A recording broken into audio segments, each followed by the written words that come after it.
Tonight, we are talking about heaven and hell. There's so much in the literature.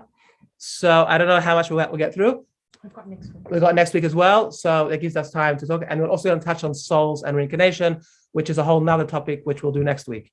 So the Kabbalists explain that God is good, and therefore he wants to bestow goodness on humanity. What would be the ideal or ultimate goodness, like the most optimal, the best type of goodness God could bestow?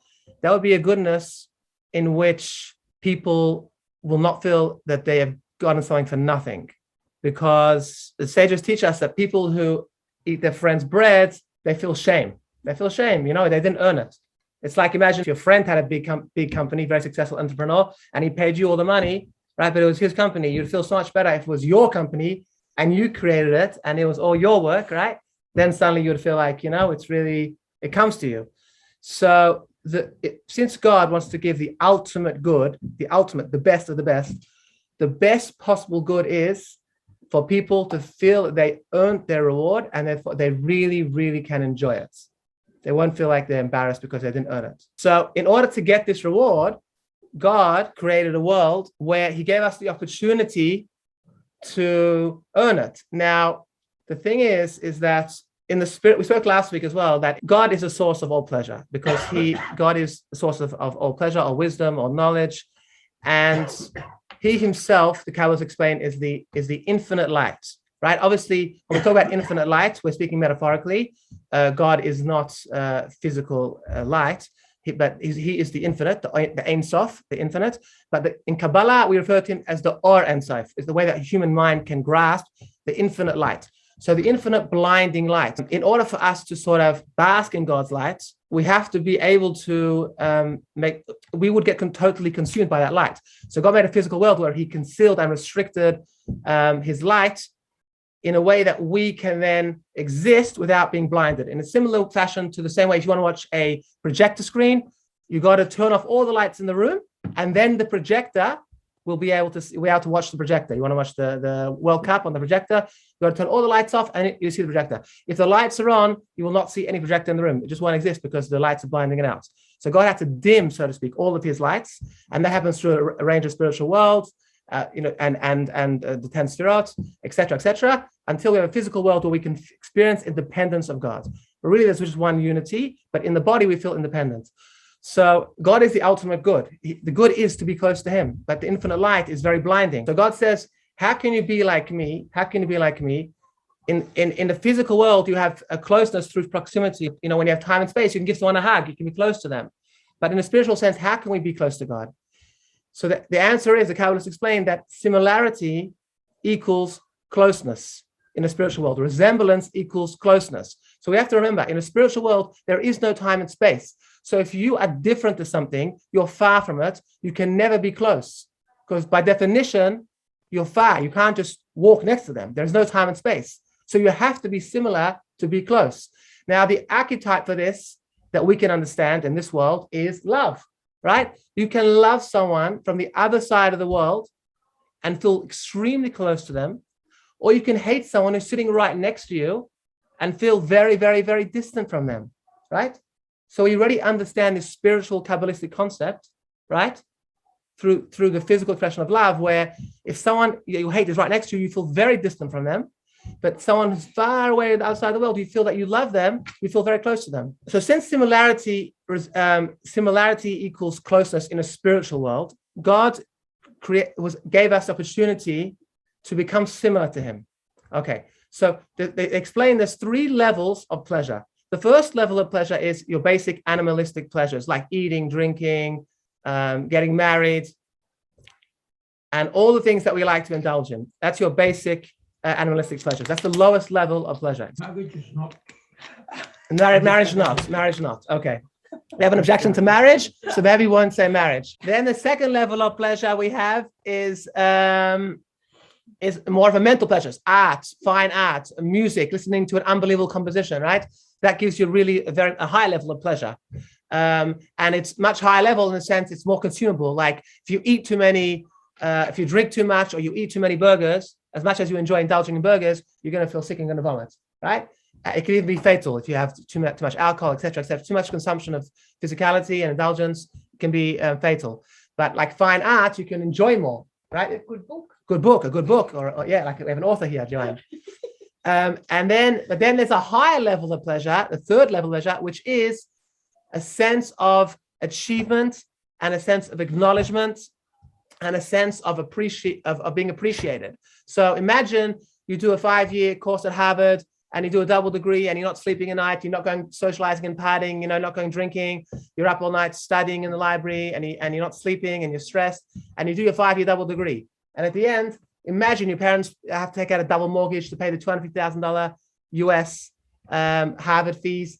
It's like the whole family, the grandparents are chipping in, right, to pay for it. So at the end, you have a massive function and the whole family gets together, and what a sense of achievement.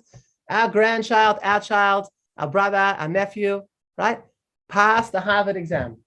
But imagine if someone, their whole life worked to solve an incurable illness, like God forbid cancer or some terrible illness, and they got the Nobel Prize, and the whole world, right, had a sense of, had a appreciation for them, right? And imagine the sense of achievement and self-satisfaction that they would get from a life's work of achievement. That is not comparable in any way or shape or form to the lower levels of pleasure.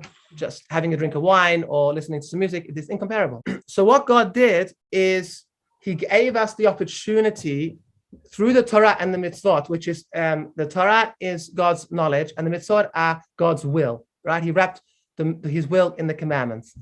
And he said, if you keep the commandments, 2 things are going to happen. Number one, you're going to become similar to me, and you're going to be able to bask in my light because you will be similar. So you'll be close to me, right?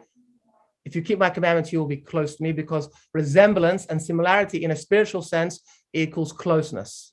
And at the same time that is happening, the more that you refine your character and overcome your challenges and work on yourself, not running after your animalistic drives, not following your ego, right? The more you're able to rise above and tap into your spiritual self, to your soul, then every time you overcome a challenge, you get a sense of achievement, and the harder the challenge is, the more satisfaction and achievement you feel, right? The more you have. So if God forbid someone loses their business and it's during Corona, it's very, very challenging, and they have to fight and rebuild. Maybe it's a year later, maybe it's 2 years later. It doesn't happen overnight. They have and it's booming better than ever. Their business is better than ever because they've grown as a person. They have more skills. They have a broader personality. They've been through more life experience. So now they have a bigger sense of self-achievement. Of course, it's challenging, but they feel a greater sense of achievement. So imagine we go through our entire life, overcoming each obstacle, each challenge. At the end, God forbid, when the coffin is being lowered into the ground, the sense of satisfaction and achievement from a lifetime of work, right, is something that a person did on his own, that he worked on his own, and he became a creator of his own reward. Because the more that he overcame his challenges, the more he created his own self-satisfaction. And he also became a creator because he became similar to God in the sense that he was God's partner in creation, in helping God be a partner of creation, in creating the world to be more a godlike world, a world that's recreated in God's image. And he recreated his own personality to be in God's image, right? He got an animal when he was born. He got a self-absorbed, self-centered animal. That's what a child is. Not an animal, but self-absorbed and self-centered. With animalistic drives, a child just gets angry. A child wants food, he cries. A child just expects everyone to help him whenever he wants, at the drop of a hat. But the idea is that as we grow older, that's the idea of Bar Mitzvah at 13. Bar Mitzvah at 13 is the neshama, the Yetzer Tov, the good inclination, because it's the rational mind. We expect someone matures at the age of 13, and they're able to discern between right and wrong and not be so self-centered and have a broader perspective and think of others and think outside of themselves, which will allow for them to bring God in the picture and will allow them to refine their character and think of others. And so God wanted a world of love, a world of kindness. Olam chesed yiboneh. Let's build a world of kindness.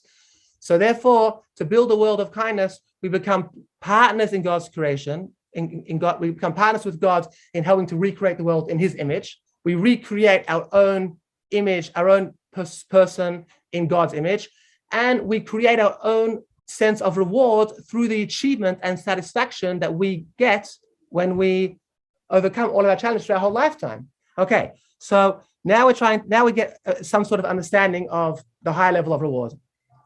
We have to now address the topic of the real you. So we touched on the soul last week. We're going to be talking about the soul next week. It's Judaism 101, because we start off the first 6 days of creation, and on the 6th day God created man. What does it say? Vayipach Hashem ba'apav, and God blew into Adam's nostrils, and he became a living being. And that was God blowing. And when you blow it from your inner essence, right? Your inner essence comes out. So that's where Judaism starts. The first idea of the soul is that God blew his essence, which is immortal. God's immortal essence was blown into man. And then man has an immortal part to him. So before God blew into man, he was just a physical body without life. And when God blew his mortal soul into him, God's essence, he became, the neshama went into man, and now he was joined. He had a soul, and that the soul gave life to the physical body. So when you think about who you really are, right? Who are you really? Who's the real you? So let's see. Who do we think we are? Do we think we're our hand? Like our hand, God forbid, could be amputated, right? As so too could be our kidneys, could be amputated. We could have a kidney replacement, right? We could have a lung replacement, right? Transplants, right? The only thing at the moment that they can't do is a brain transplant, but probably science will get there. So when we look at the body, we definitely don't identify that as the real us when we think about it more deeply. It's impossible that's the real us, because we can put someone else's heart in our body, and like, what, are we the other person's heart? No, we're not the other person's heart. So imagine if we could clone a brand new body, and we could take a person's body is decaying, they got gangrene, right? But we can clone a brand new body. We can take the person with the decaying body, we can take his brain, his SIM card, and put it in a brand new body. So all of his memories, experiences, emotions, creativity, personality traits, right? Imagination, everything is in the brain, in the SIM card. We put that SIM card, that brain, in a brand new body. Who would you be? The new body or the brain? Obviously, you'd be the brain, right? You'd be the brain, right? The brain in the body. Yeah, you'd be the brain in the body, the mind that lives on. All of the information that is in the mind, from a Kabbalistic perspective, the mind gets its consciousness from the soul.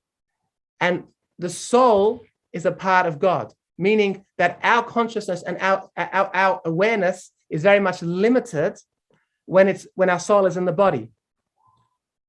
When the soul leaves the body, the irony is we have expanded levels of consciousness, right? But the way the Kabbalists and the Hasidic masters explain it is the eyes limit your vision of the soul. It's something called the Chochmas Nafshis, the knowledge of the soul, or the Re'iyas Nafshis, the seeing of the soul, right? And when a person is in this world, the brain works, 95% of the brain's function is to limit one thought at a time, to shut down. Because if we would think of all of our emotions, all of our thoughts, all of our memories, right, all of our experiences in one go, a person will go brain damaged, right? It's like, imagine you shut your eyes now and you see the static. It's flashing, boom, boom, boom, boom. And every second, there's more static on top of the one before. So it's impossible to concentrate on that. But our brain works to really shut down, that only should think one thought at a time, so that we stay normal and sane and healthy, right? Now, what happens is that all of our emotions and memories and creativity and personality traits, they're not tangible when we're alive either. They exist in our consciousness, and they exist in God's consciousness, because nothing lives outside of God, and everything stays in God's memory. But God's memory is dynamic, because when we talk about God's memory in Kabbalah, we refer to it, when humans are alive, we live in God's das, in his knowledge. And when humans are dead, we live in his binah, his understanding. Understanding is still a vibrant state of consciousness. It's not that like it's just, we're just somehow in God's memory. God's memory is alive and vibrant. It's in his understanding. Like we say in Rosh Hashanah Musaf, exactly. So a person, after he passes on, that knowledge, all of his memory cards, the memory card that he has, that continues to exist even beyond his physical body. And when they talk about hell, what they explain is that imagine your mind and your consciousness being wide open. Imagine your mind being wide open. So when you're living in the physical body, the body is limiting one thought at a time. And when you do something wrong, it rationalizes and it justifies. So a person does something wrong, right? Straight away, he thinks, oh, it's not so bad. The guy deserved it. He's anyway a nut job. Yeah, it was my mom, she's crazy, or it was my mother-in-law, whatever it is. People justify and they rationalize. Yeah, it could be in the office. Yeah, the guy had it coming to him. If you know what he did to me last week, we justify. But imagine now when the person leaves his, the soul leaves the body, and the body of information that's in the person's consciousness, in the person's soul, which lives on forever inside of God, is now out for everyone to see. So the mind is wide open, and the valve of the brain, the reducing valve that tries to reduce one thought at a time, is no longer reducing what people can see. And when a person passes on, he's not just in himself, but everyone who ever existed, God and all the great tzaddikim, all the prophets, Abraham, Isaac, Jacob, Moses, all your grandparents, all your friends who are passed on, all those souls are there, can see everything that's happening.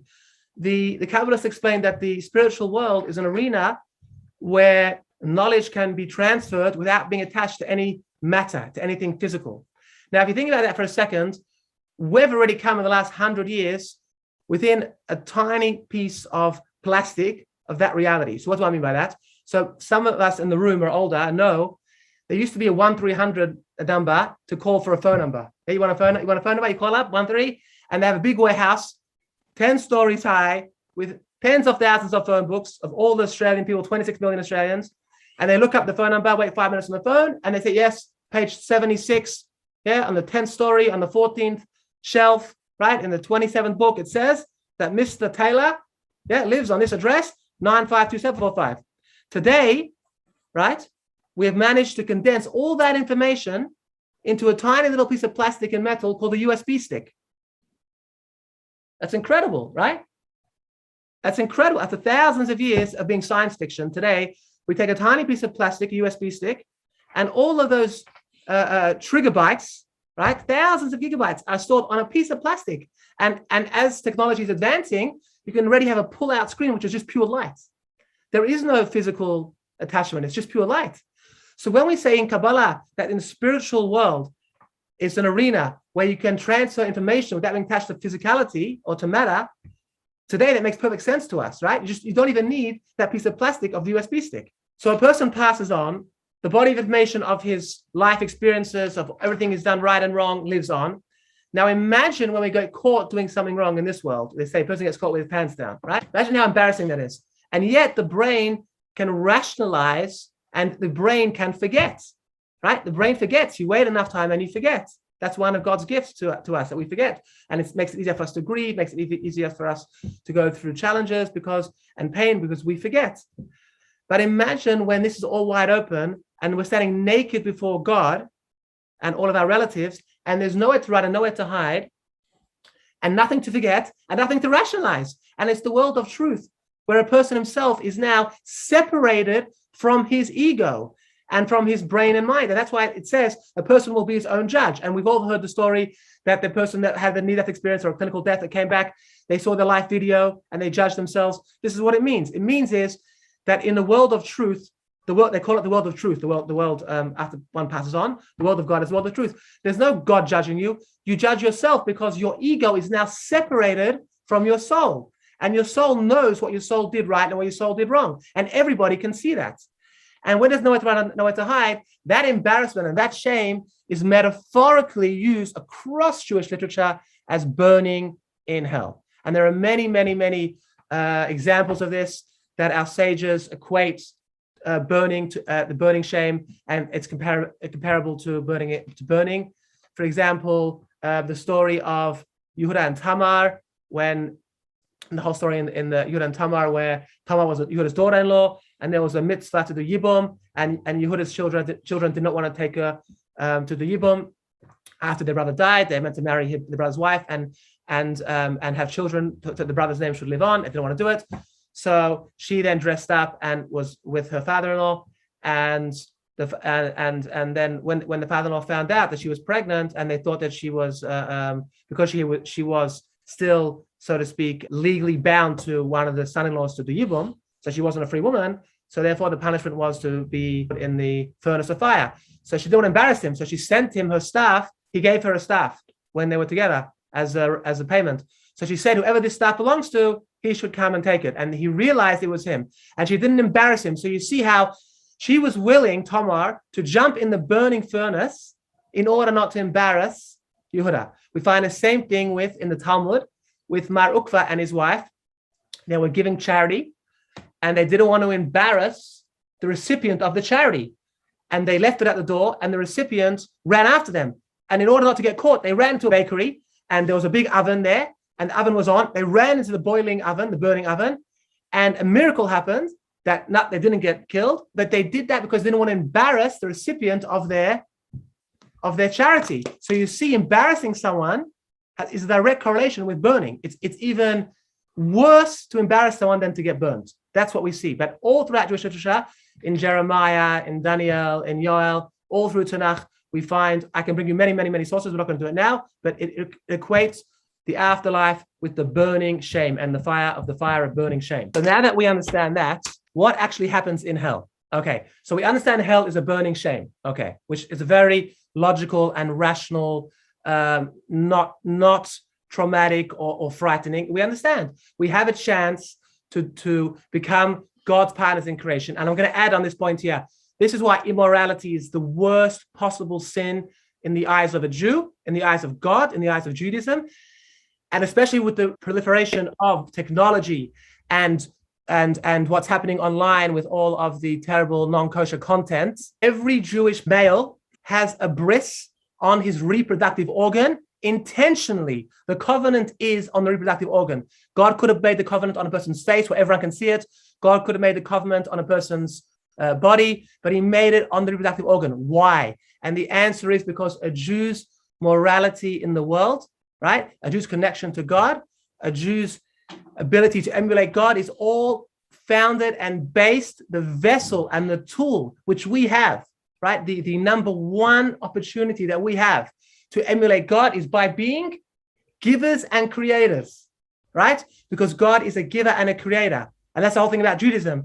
Judaism is about building a world of love. We said, Olam Chesed Yiboneh, a world of love and kindness. That's why you find Rabbi Akiva said, and Hillel both said, when a non-Jew asked Hillel, teach me the whole Torah on one foot, he said, what you don't want to do to yourself, don't do to someone else, right? What you don't want done to yourself. What did Rabbi Akiva say? Love your friend like you love yourself, right? But people forget this. They think, well, I love my friends, but I don't need to keep God's commandments. But your biggest friend is God. He loves you the most. So you have to love God to keep the commandments. Now, God gave us the ability to be creators like him. So we are most emulating God when we become creators through reproduction. So if we take this one tool that God gave us, right, that is holy in the sense that it needs to be separated. Holy means separated. Shabbat is holy. Why? It's separated from the rest of the week. The Jewish people are holy. Why? Because they are separated from all the other nations of the world. The other nations of the world keep the 7 laws of Noah. We are commanded to be a holy nation, a nation of priests, and a holy nation, a light upon the nations. Holy by being separate and having 613 commandments.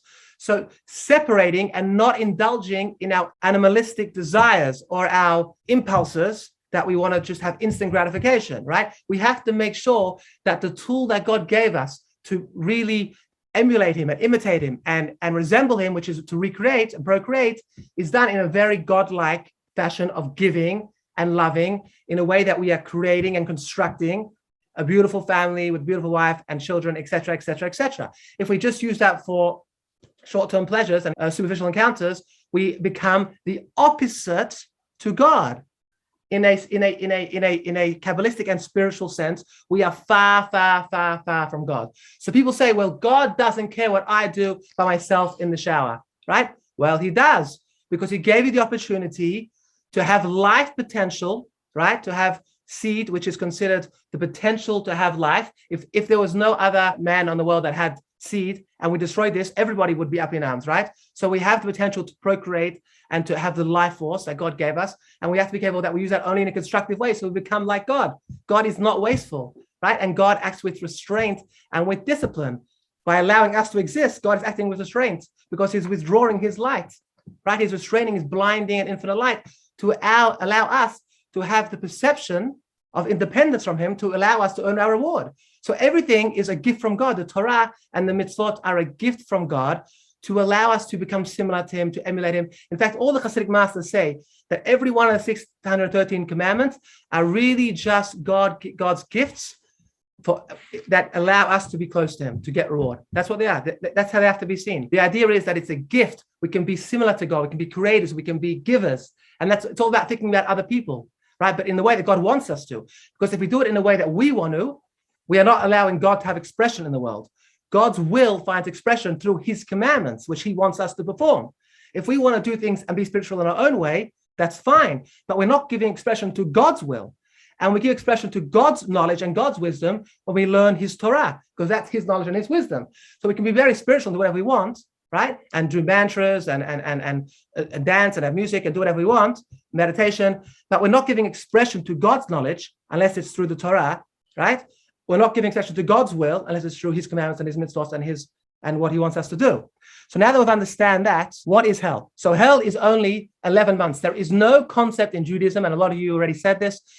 The Christian idea of hell is corrupted, and the Jewish idea of hell, which is the source, because obviously Christianity took a lot of Judaism and then sort of made their own ideas with it. The Gemara says there is no hell. What the Gemara is saying is there's no eternal hell, right? What we mean by this is there's no eternal hell for regular people.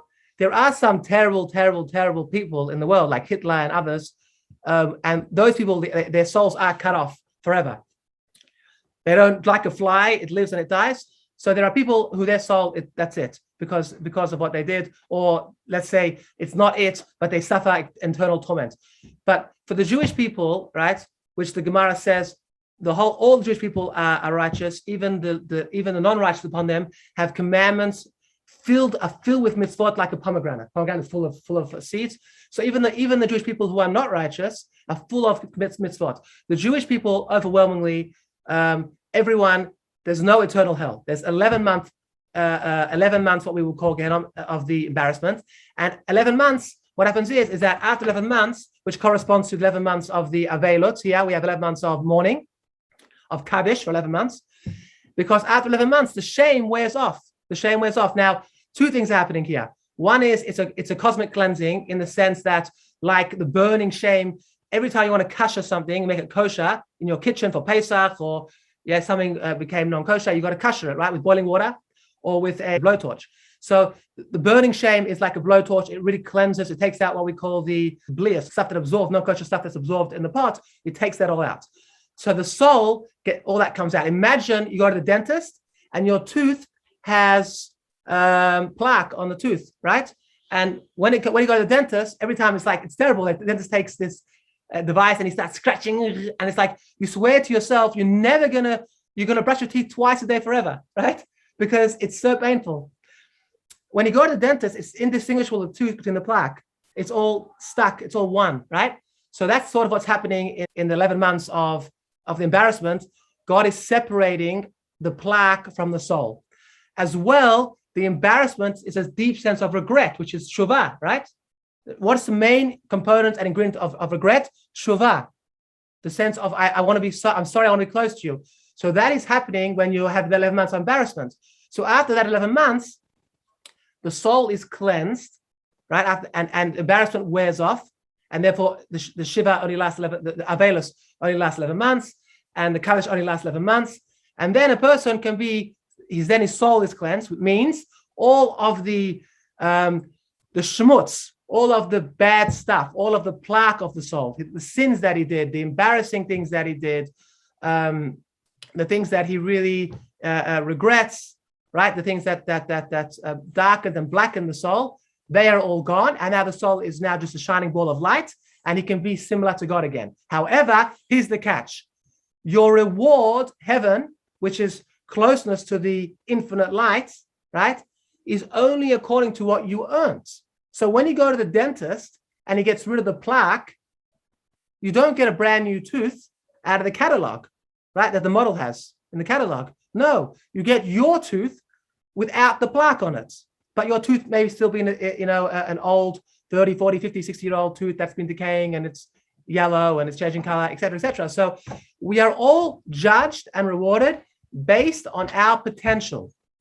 Each person is judged based on his potential. Nothing to do with anybody else.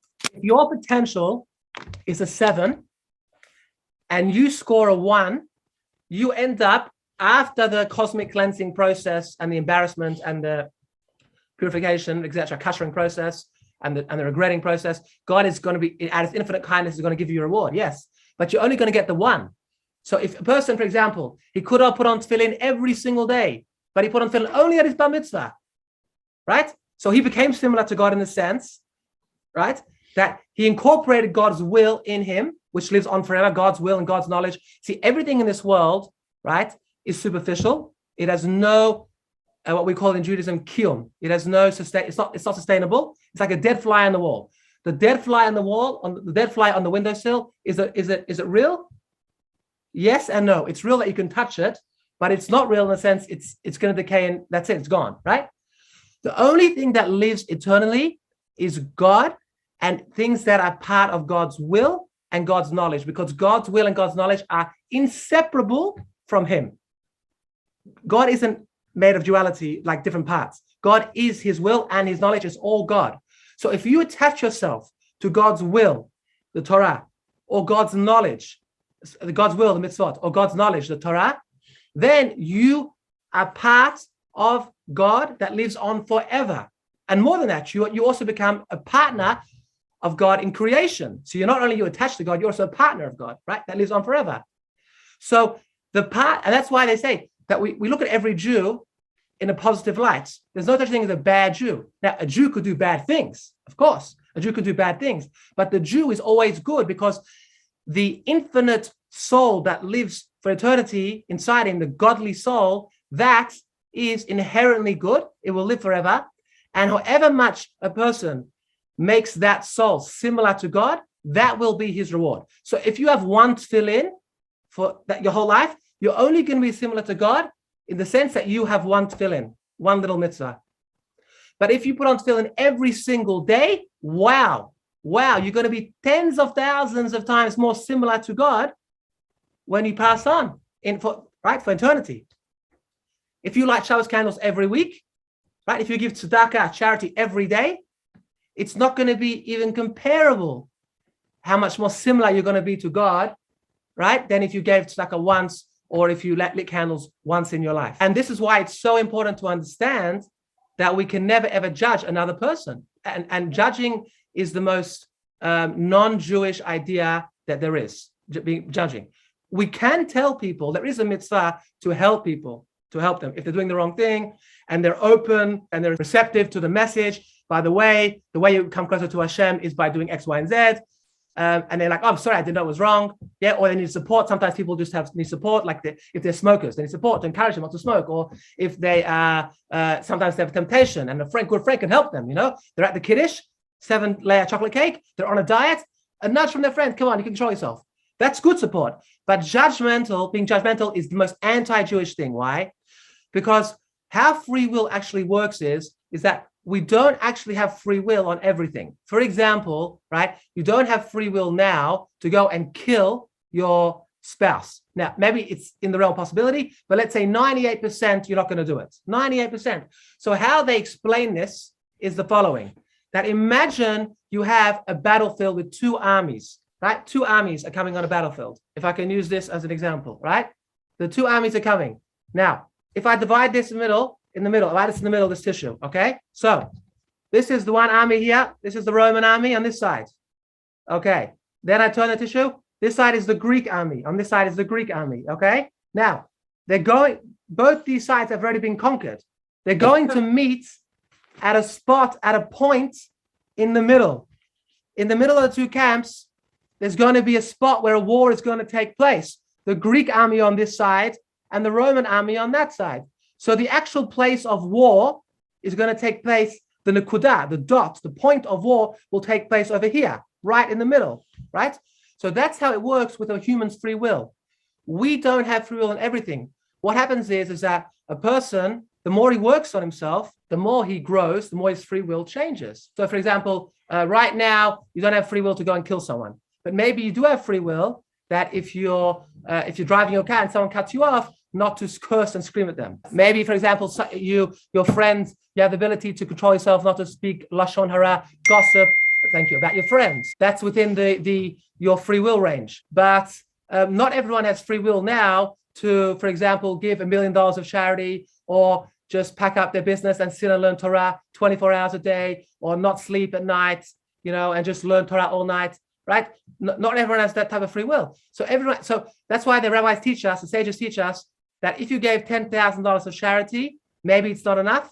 Al tamin ba'atzmecha ad yom moso. Don't believe in yourself until the day you die, because maybe you didn't do enough. Maybe you should have given $20,000 of charity. You learned 1 hour, maybe you should have learned 2 hours, right? We don't even know our own point of free will. We always have to try our best.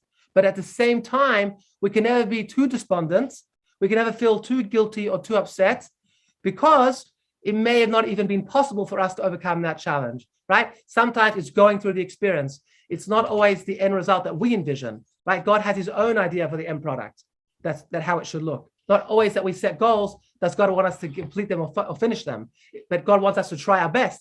So therefore, the expectation is wrong. We think the expectation that we have ourselves is that we're not allowed to fail. We have to be perfect. And if we're not perfect, we give up. But God's expectation is exactly the opposite. God's expectation is we will fail. We will stumble, but all he wants from us is not to give up. That's what it says. Ein adam ba'aretz asher yaseh tov v'lo yechta. There is no human in the world that does good and never sins. No one. Everyone sins. Everyone falls. So then what's a righteous person? Tzaddik, sheva falvakom. He falls 7 and he gets up. Meaning he falls, but he never, ever gives up. So therefore, we can never believe in ourselves till the day we die, because maybe we didn't do enough. We can't judge ourselves or others because we don't know what the exact point of our free will is. So maybe, and the Svarim write this, the Kabbalists write this, that sometimes you're just not able to overcome the challenge. You just have to try your best. You are able to try your best. Absolutely, right? You have to always try your best.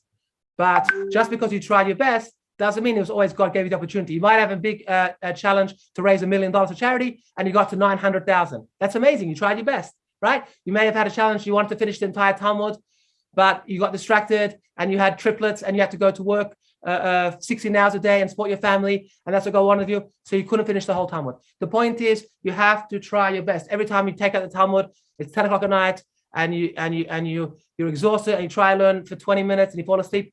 That is trying your best. So therefore, as long as we try our best, that's all God wants from us, and we shouldn't be too judgmental of ourselves. To conclude, what we'll say is the following. This is how the Kabbalists sum it up.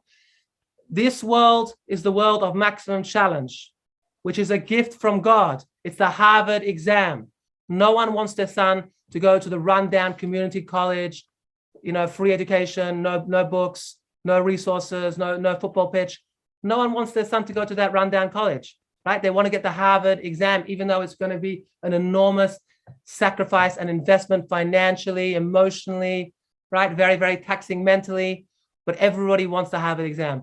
The greater the challenges, the greater the reward, because your sense of self-achievement, satisfaction, accomplishment, not only in your eyes, but in the eyes of God. How much of our life do we spend trying to find validation in the eyes of our parents now, and our community and our friends? Now imagine that everybody, your father, your friends, your grandparents, your uncles, all the tzaddikim, Ben Ish Chai, Rambam, Moshe Rabbeinu, Rabbi Akiva, Avraham, Yitzhak, Yaakov, and God himself, you found validation and credibility in their eyes.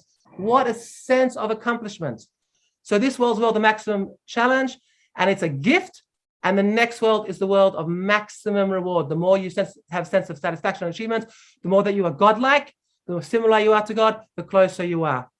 And therefore, we won't have questions of why righteous suffer and why God conceals his light from the righteous and why the wicked prosper, because we understand that this is the world of maximum challenge. And if we want to just sit down and eat our popcorn and just retire at 25, then we are not going to be similar to God. That is not why we're here. And everyone has their own choice what they want to do. Judaism does not believe in forcing anyone to do anything. And everyone has their own choice. So if we use our free will, which God gave us, as the biggest possible gift to emulate him, God is reaching out and saying, I want to have a relationship with you, but allow me in. Allow me in. One of the great Hasidic masters says, where is God to be found? Wherever you let him in. We will open up the floor to anybody who would like to comment, ask, add, clarify. We have a comment here, hell is not so bad, from Jack. Hell is not so bad. It's not so bad in the sense is that it's whatever you make it. Because my last time we go to hell, now I feel better. Yeah, well, actually in the Pirates of the Caribbean, I think it was second or third one, he comes into the conference of all the pirates, they all gather, and Jack Sparrow comes in, and he wants to find out the secret to eternal life. And the head of the whole United Nations of pirates gets up and says, Jack, the secret isn't to live forever. The secret is to live with yourself forever. And that's really the idea of the 11 months. Can we live with ourselves for that 11 months, right? Publicly, with our mind and our conscience wide open. That's so hell isn't bad in the sense it's what you make it. It can be very, very bad. I mean, they describe it in horrific terms because the burning sensation, it's something that mental anguish, mental pain is so much more worse than physical pain because it's unlimited, right? The body, the physical pain is limited, but the mental anguish and the psychological anguish of the soul is, and we'll talk about this next week. Next week, we're talking about the soul and the body and the psychological pain and identifying with the soul and the body and how it works with the 7 days of mourning and with the burial and why you have to bury someone straight away and how the soul rises to the other worlds. We're going to talk about that. Next week is a whole new discussion about the soul and reincarnation. But for tonight, it was mainly heaven and hell.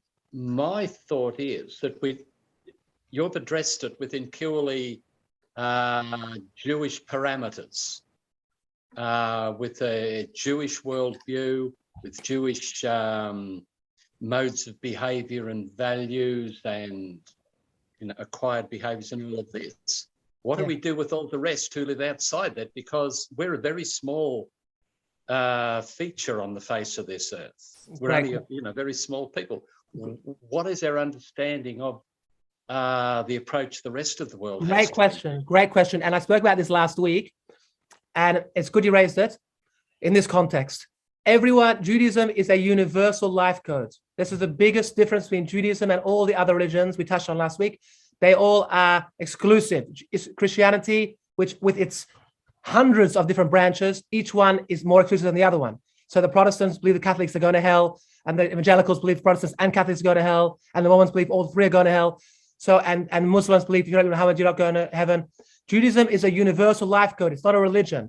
Everyone has a purpose and a place. And the way Judaism addresses this is that there are 70 nations, core nations. Obviously today, there's many more, but biblically there's 70 nations. And every single one of those nations have a purpose. And God wants a relationship with every single human. Every human is God's creation, and God wants to give to every single human as their father.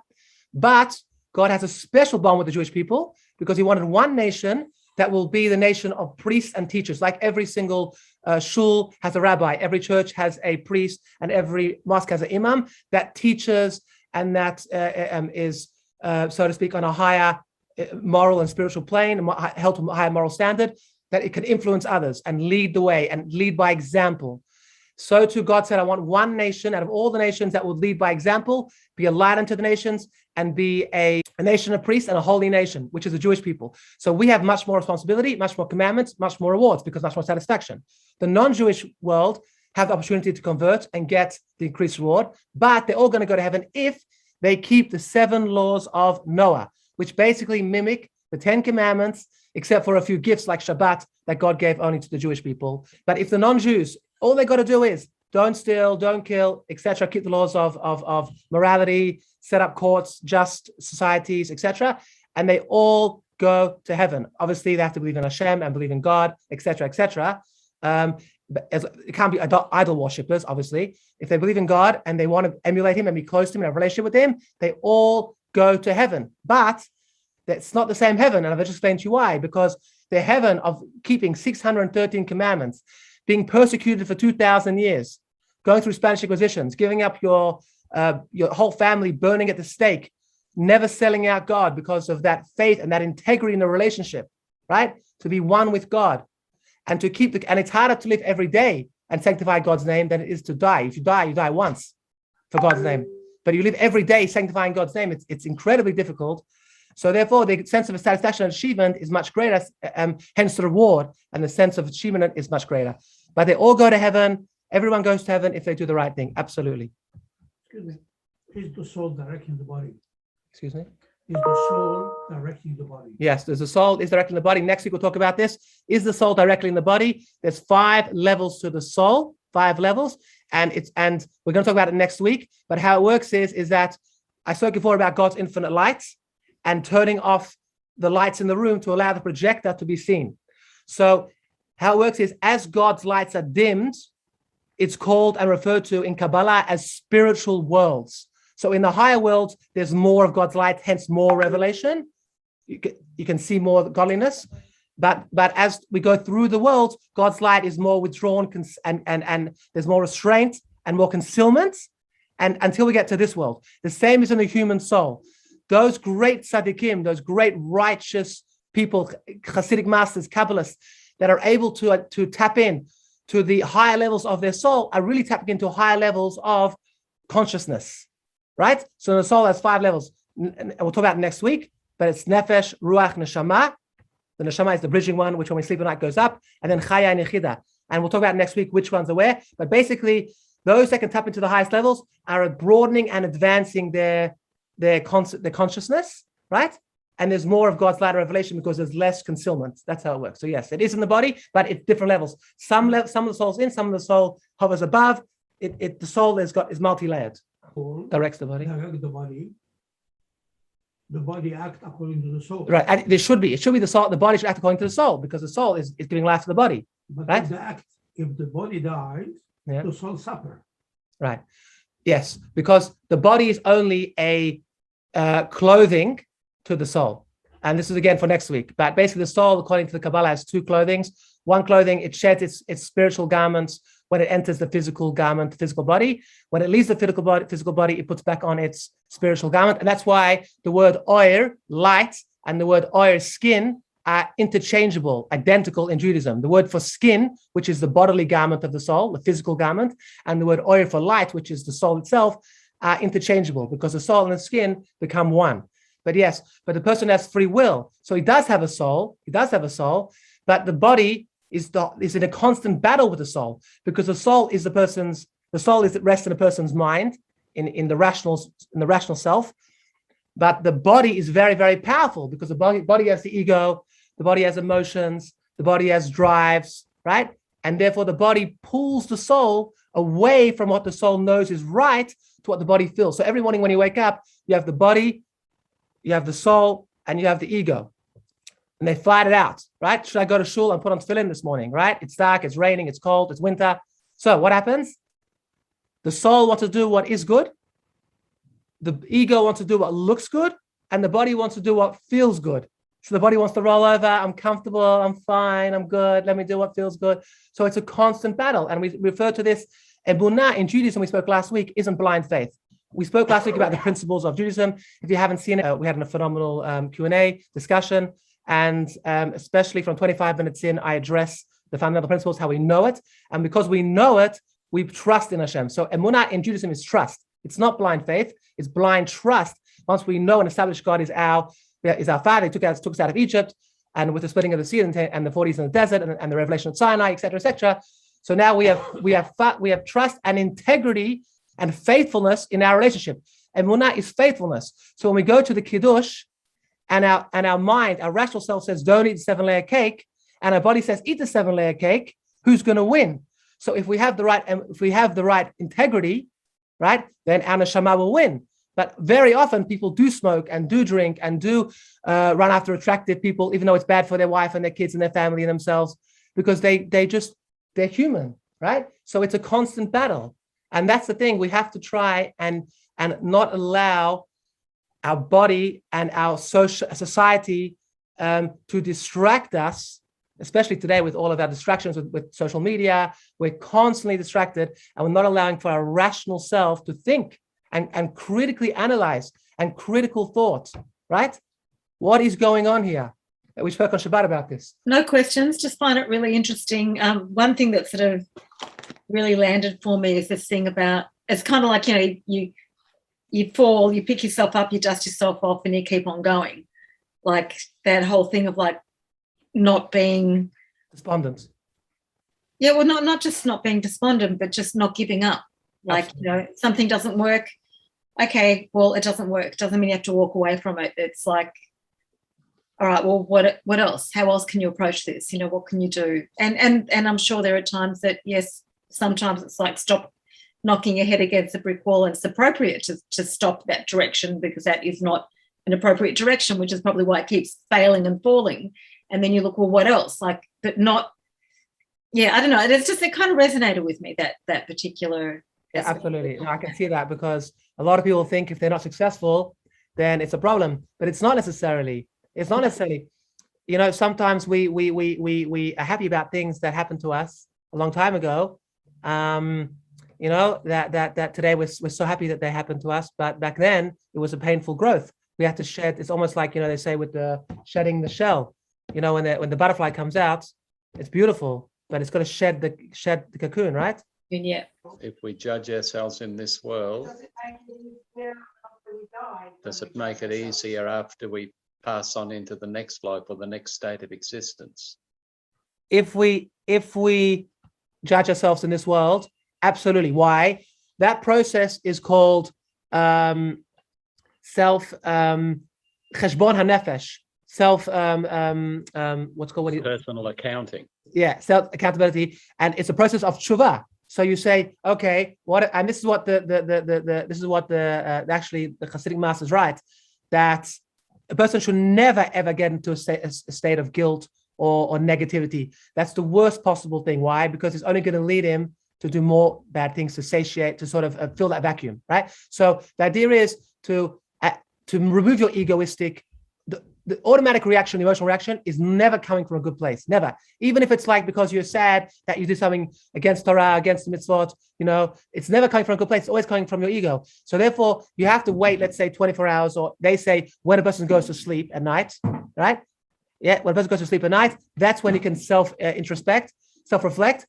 And then you think about how you want to be close to God, and how, maybe what I did wasn't so great, in a non-negative way. And then you regret what you've done wrong, because the main point of tshuva is that you have regret and you want to be close to God. It's all about your heart. You want to be close to God.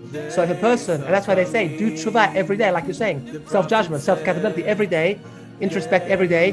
That way, in case today someone passes on, right? We have a friend who passed away. We started this shiur that passed away today, and he was fantastic a few weeks ago. Unfortunately, just no one knows, one day to the next. We spoke on Shabbat. We said, David Amelech, King David writes, Yomov Ketzel Oiver, your days are like a fleeing shadow. And no one knows when their time is up. So if every day we give accountability, and we say every day, God, we say in 3 times a day in Lamidah, in Shmona Esrei, we say, God, I sinned, forgive me, I want to be close to you. That is 100%, we can cleanse. But some things are harder to clean than others. It's okay to say I'm sorry, but if you stole something, you have to give it back. If you embarrass someone, you have to ask forgiveness. So it's important to keep that in mind as well. Thank you. All right, everybody good? Amazing. Thank you so much. I'm so excited for the next week. Thanks for your contributions. Helping to steer me and stay me on the right track and answering all the things in this discussion. And next week, we're going to talk about soul and reincarnation. Super excited.